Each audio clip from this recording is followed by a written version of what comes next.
3-5.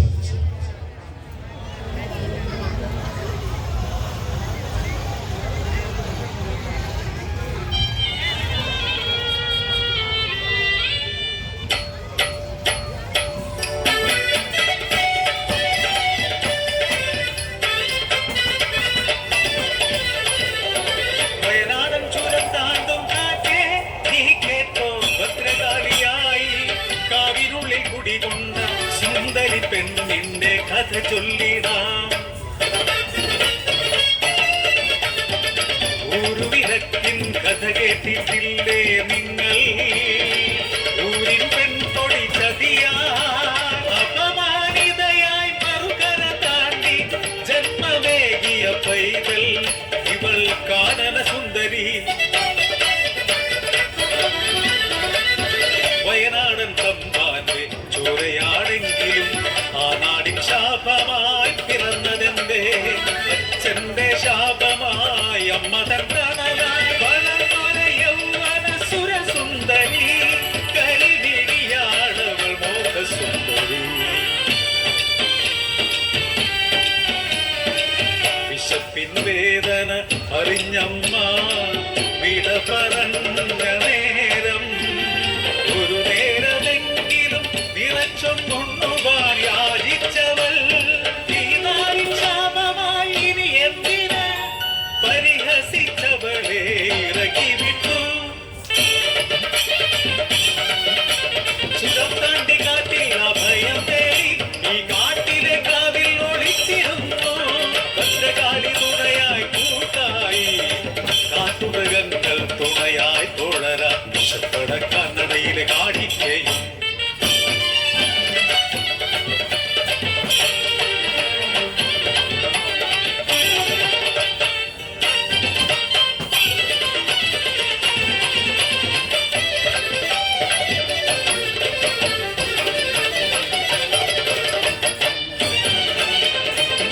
ഒരു വാനിനെ പോലോടി ഒരു സിംഹമായ വളരറി.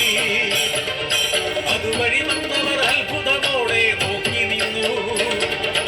ഈ യൗവനം എത്ര വശ്യമെന്നോ ഇവളെ കീഴ്പ്പെടുത്താൻ എന്തു വിദ്യ. മൂവരും ചേർന്നൊരു കെണിയൊരുക്കി ഇരുളിൻ മറവിൽ പിടിച്ചെടുക്കാൻ. ഒരു ക്രൂരമൃഗമായി പാഞ്ഞെടുത്തു അവൾ അലറിക്കൊണ്ടവരെ കീഴ്പ്പെടുത്തി. ഭദ്രകാളിയായി തലയറുത്തു നുകരുന്നു രക്തം.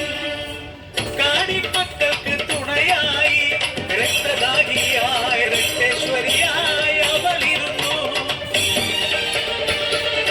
നാടറിഞ്ഞു നാട്ടിൽ അലയടിച്ചു ഇവൾ രക്തദാഹി. ഒരു വേള അവളെ പിടിച്ചു കെട്ടാൻ തന്ത്രങ്ങളൊരുക്കി നാട്ടിൽ. ഓരിനായെത്തുന്നോരെ അലറിക്കൊണ്ടവൾ കീഴ്പ്പെടുത്തും. പുഞ്ചിരിയാലവൾ തൊഴുതു നീക്കും. അനുഗ്രഹമായവൾ ചൊരിയുന്നു സമ്പത്തും ഐശ്വര്യവും. കാക്കുന്നു കാടിനെ ദേവിയായി. നാടിനുടമകൾ അറിഞ്ഞ നേരം കോപമായി ദേശക്കാരെല്ലാം ഒത്തുചേർന്ന് അവരെ തീർക്കാൻ വഴിയൊരുക്കി. ഒരു ദിവ്യനാലെ അരുളി ചെയ്ത് 18 തികയാത്ത ബ്രാഹ്മണബാലനെ വിധിയാലവളെ വധവരുത്താൻ യോഗമുള്ളൂ. ചെങ്ങന്നൂർ ദേശത്തെ ബാലനെ ആലയ ചീനാട്ടിൽ കൊണ്ടുവന്നു. തന്ത്രങ്ങൾ ഉരുക്കഴിച്ചപ്പോൾ ശക്തി രൂപിയായി ഭദ്രകാളിയായി ആവാഹിച്ചവളെ ഒരു കല്ലിൽ കെട്ടിയിട്ട് മന്ത്രത്താൽ അവളെ കീഴ്പ്പെടുത്തി അരിഞ്ഞു വീഴ്ത്തി. പകയാർന്ന കണ്ണാൽ അലവിഷമിച്ചു മലരായി നാടി മക്കളെല്ലാം എതിരിൽ അലയാൻ ഇടവരട്ടെ. ഭദ്രകാളിവൻ തിരുനടയിൽ